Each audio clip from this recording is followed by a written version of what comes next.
And welcome back to Play Matt's Cards. Today we will be opening up another Urza's Iron Alliance pre-release kit. If you haven't noticed, hopefully my video is greatly improved. I received a new table so I can actually have room to do the box openings. I have upgraded my camera, I have lighting, and I'm currently using an old playmat that's one of those introduction ones that tell you where to declare all the moves and all the steps and life counter. I do have a custom one on the way. It's taking a little bit longer than normal, but I do have one of the oversized ones. So I'm really excited for that to show up. I'm really hoping this video turns out much better than the first one. So without much further to do, here we go. Now I don't have to run it like it's a bar scanner to make it all fit in frame. It's all there. Okay, did anybody take part in the pre-release at their local game store? Have you picked these up just to crack them open? Did you get anything good in them?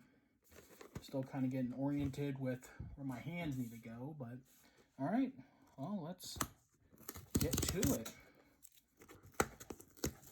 All right, and like always, they have your little saying in there when you first open, get your gears turning. All right. And of course we have the punch outs. That way when you show up at pre-release, you have most everything you really need to get going. So alright. And we'll go ahead and set that aside. I do like to save those. And then of course we have our deck box. The big machine sitting on there. Alright. Ooh, got a different spin down than the last one. Okay. All right, well, there is our set symbol. Get that zoomed in there. I like the purple and black. So the first thing we need to do, does the turn down work? Oh, and we got our set symbol for our roll. So this spin down definitely works. Okay. So, of course, we have our promo card, Kayla's Command. That's pretty. And then, of course, the punch-outs. And then in the middle of this pack is an arena code. And I'm not sure if people know this because, well, I mean, I'm brand new and not everyone's looking through every single video, but I hide the codes in there. So there could be a good chance that there's a video you haven't watched and you're missing a code. Okay, so let's taking a look at the rest of the contents. Building a pre-release deck, so kind of how to get things set up on the event, especially if you're new. It can be kind of tough. Here's the poster it comes with. Get your gears turning. I was very fortunate. The LGS I go to, I hadn't played in years. And here goes our divider. Separate out your cards from your tokens. And I needed a little help trying to remember doing the mana curve, and everybody there was like 40 people at the pre-release, and everybody was really helpful. So we get our draft boosters. 1, 2, 3, 4, 5, 6. Everything's accounted for. And you'd crack these open and then make your deck that you would play for the evening. So without much further to do, I keep saying that, but let's just get to work. All right, so we see we already got our punch outs. All right, so we start with Thanos Tinkering, Dredging the Claw, Aeronaut Cavalry, Third Pass Savant, Mishra's Onslaught, Evolving Wilds, Overwhelming Remorse, Lauren's Escape, Mine Worker. This thing has been invaluable on Arena. Oh, I get excited when I can draft those. Splitting the Power Stone. That one's not it. It's the other Power Stone that turns over. Spectrum Sentinel, Sarenth Steel Seeker, Titania Voice of Gaia for a Mythic in a pre-release box. We will take a Mythic all day. All right. I don't think that... Oh, it is the other side. Ah. Titania Gay Incarnate. All right, that's the one side of the meld card. So what we'll do is we'll just set her up here so we don't forget about her. And if we can score the other side, we'll have a meld. Soul Guided Lantern for our artifact in the retro frame. An island. I love these full arts. And we'll go ahead and set that aside. And our punch outs. All right, on to pack number 2. All right. Did you pull anything, for those who have actually cracked these open, have you pulled anything exciting and mind-blowing out of here? All right, Bitter Reunion. Burrowing Razor Maw. Killzone Acrobat. Looks like Splatter Goblin from Dominaria United to me. The Goblin Firebomb. They like their explosives. Recommission. Power Stone Engineer. Power Plant Worker. Another part of the power plant, or the other worker that I was telling you about. This is... If we can get the wall crawler one, man, that triple set is a dangerous thing. Epic Confrontation, Bushwhack, Obstinate Bailiff, Giant Cindermaw, and for the rare, Fortified Beachhead. So if you're going with the blue and white, this would be the way to go. We'll stick our rares over here. All right, and for a retro framed border, we have Swiftfoot Boots and a foil Blitz Automaton. How are you liking the prototype mechanic? It's nice to be able to, when you can't seem to find mana, still be able to crank out your creatures. Put foils right here. And our Golem token. All right. On to the next pack. I've been trying to figure out some of the meta for the new release and been playing quite a bit of Arena just to try out new things and then get stomped and start over again.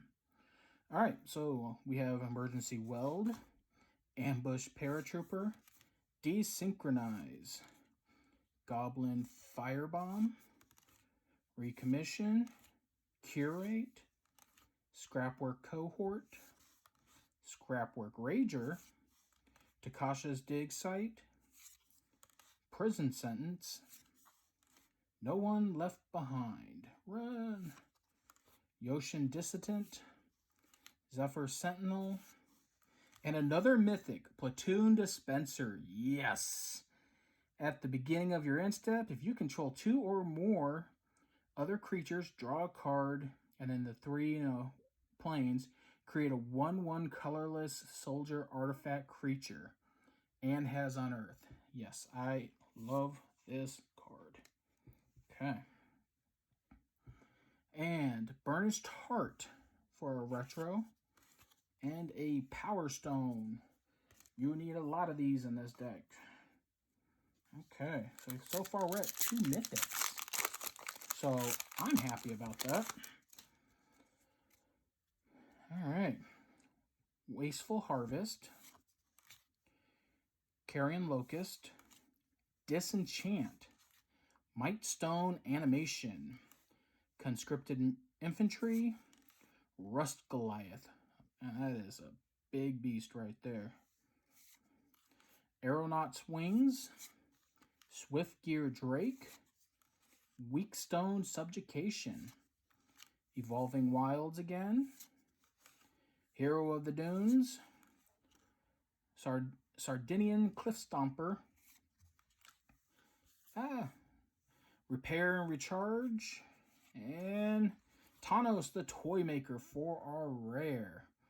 Whenever you cast a beast or a bird creature spell, you may copy it, except the copy is an artifact in addition to the other types. All right. For our retro, Jalem's Tome and Sahili Filigree Master Token. that there. At there, we are down to 2 packs left. All right. Yeah, I love how quickly these packs actually open up. I did the collector booster box on video. That would be my last 2 videos on my old setup. This is the first on the new setup. But just as a side note, I just got on social media and saw my LGS where I bought that collector booster box. Somebody actually pulled, a numbered retro foil, and I'm trying to find which one it was, because it kind of was like, out of all the boxes, you know, but, you know, we can say that all day. I had some really super scores from there. It was the Goblin Charbelcher, and they got card number 161 out of 500, the whole schematic layout. Totally jealous. All right, so on to this. It's the Gixian Skull Flayer, Survivor of Corliss, Urza's Rebuff, Sibling Rivalry, Gnarl Root Pallbearer, somewhere in there, it's got to be the other side, Disfigure, Giant Growth, I'm going to check every green card, Air Marshal, that's not green, Gaia's Gift, Excavation Explosion, Spectrum Sentinel, Splitting the Stone, Sarenth Steel Seeker, and for a rare, Hercule Master Wizard. Nice. All right. And Bonesaw for a retro frame and punch outs. Last pack. Okay. It's funny because I took the time to learn what all the meld cards were. I hit record, my brain goes nope. All right. Philagi Archaeologist, Philagi Chain Dancer, Perimeter Patrol, Gixian Skull Flayer, Survivor of Corliss, Urza's Rebuff, Swift Gear Drake, Weakstone Subjugation, Evolving Wilds, Bushwhack, Obstinate Baloth, Giant Cindermaw, he looks happy, and another rare, Legions to Ashes, exile target non-land permanent and opponent controls, and all the tokens that player controls with the same name of that permanent. Ouch. And Swiftfoot Boots for a retro, a Mountain Full Art, and a Power Stone. Okay, and before I move on, let's get this happy little pile going. Because I think the other side of Titania is,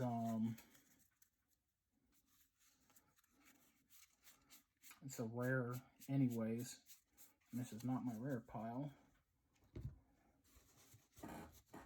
And I'm going to have to make more room on my right-hand side so I can actually get piles. And doesn't fall over, but we will cover all ends, make sure everything's good. All right. So, we have half of our meld, Titania Gaia Incarnate. It probably says on the card, who do we meld with? Okay, and a land named Argoth Sanctum. Okay. And our other mythic. So, I'd say we did pretty well out of this pre-release kit. I do want to say thank you so much for watching. I do have some new videos. I do want to give you a little sneak peek on a project I'm putting together for box opening. I'm just giving you a sneak peek. Ooh, this is just the Deck Builder's Toolkit. And there's more stuff to open. In my very first video, I actually recorded the Kaladesh box opening, the Fat Pack opening, and the pre-release kit opening. was not cheap. And on the old camera I was using, the file was corrupted. And I did pull a invention, which I did end up selling, but I did share the pictures, and everyone's, where's the video? It's like, oh, it's gone. I'm so sorry. So this new setup is working good, looking good. Thank you so much for watching. It's only going to get better. Please leave your comments, and then also look down in the description if you're interested in supporting this channel. I do have a Patreon. I do have a GoFundMe, so I can do some historical box openings. I'm going to be attaching some notes to them, so I don't think I'm really going to be posting prices. I really want to focus this channel more on the game itself, the collecting aspect, cool cards, and having fun. There are already plenty of channels that are, oh my god, this box is terrible, it's not worth what you paid. Well, I paid for entertainment, I paid to have fun, and if the cards are in there that I want, and even if they don't want, if I can build a fun little deck, to me it's worth it.